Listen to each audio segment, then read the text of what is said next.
अवधूत चिंतन श्री गुरुदेव दत्त श्री स्वामी समर्थ दिगंबरा दिगंबरा श्रीपाद श्रीवल्लभ दिगंबरा।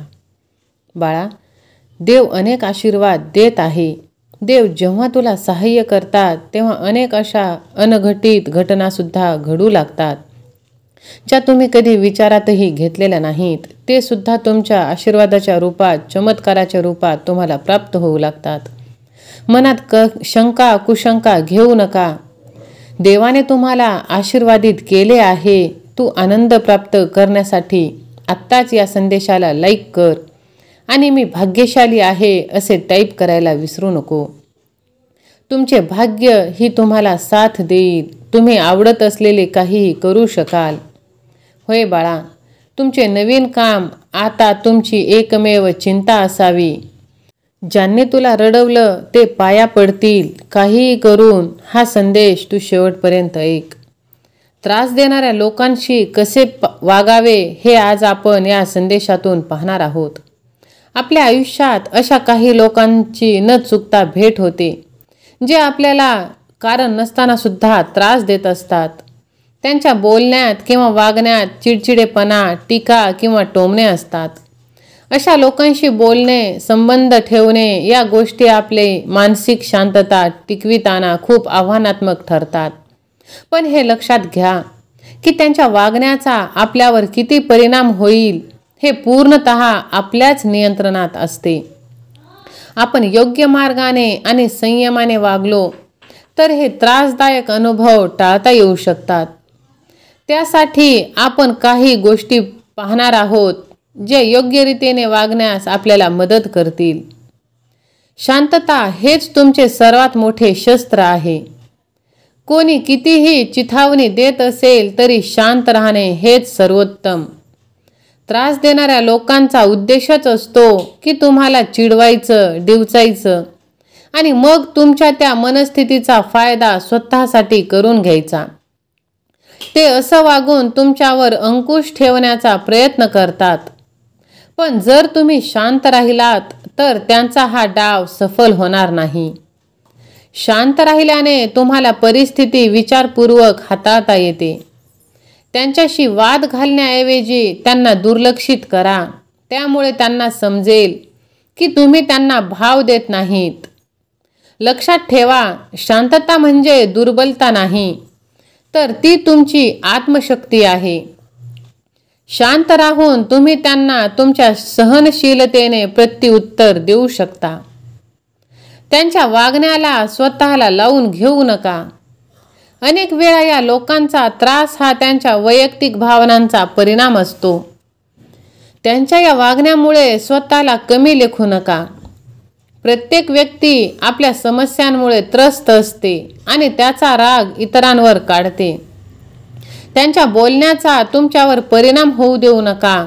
त्यांच्या वागणुकीकडे तटस्थपणे पहा। जर तुम्ही त्यांच्या त्रासदायक वागणुकीकडे दुर्लक्ष केले तर तुम्ही त्यांच्या सापळ्यात अडकणार नाहीत। यामुळे तुम्ही मानसिकदृष्ट्या अधिक बळकट बनता। बोलताना कधीही संयम राखून बोला।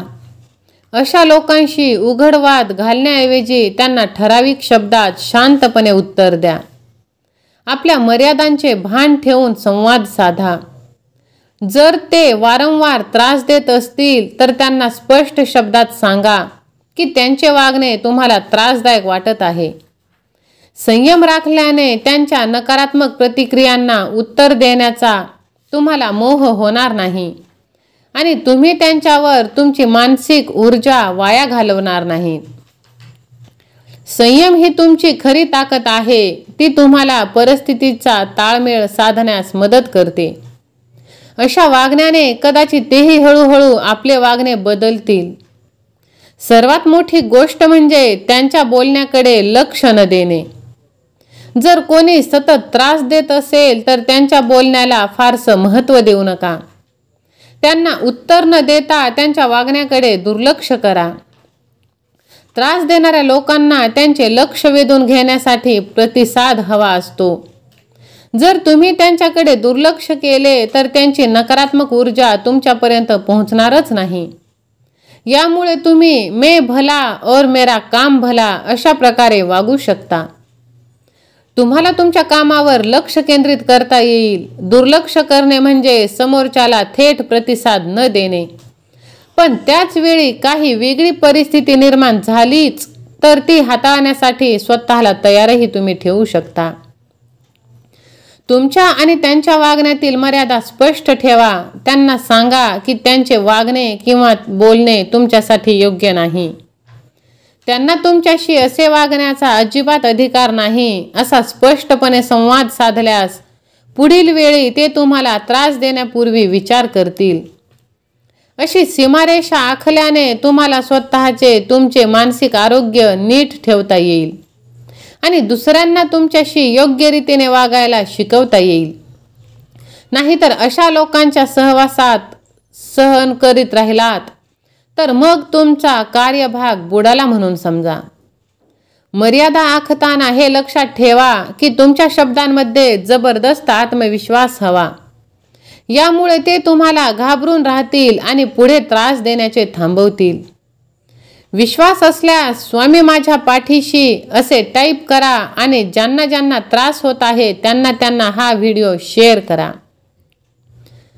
कोणत्याही आपल्याला त्रास देणाऱ्या व्यक्तींना त्यांना त्यांचा चुकीचा आरसा दाखवायला हवा।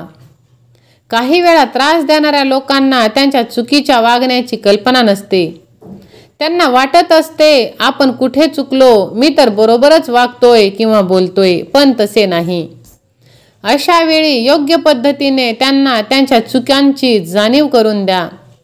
त्यांना संयमाने आणि आदराने सांगा की त्यांच्या वागण्याचा तुमच्यावर काय परिणाम होत आहे।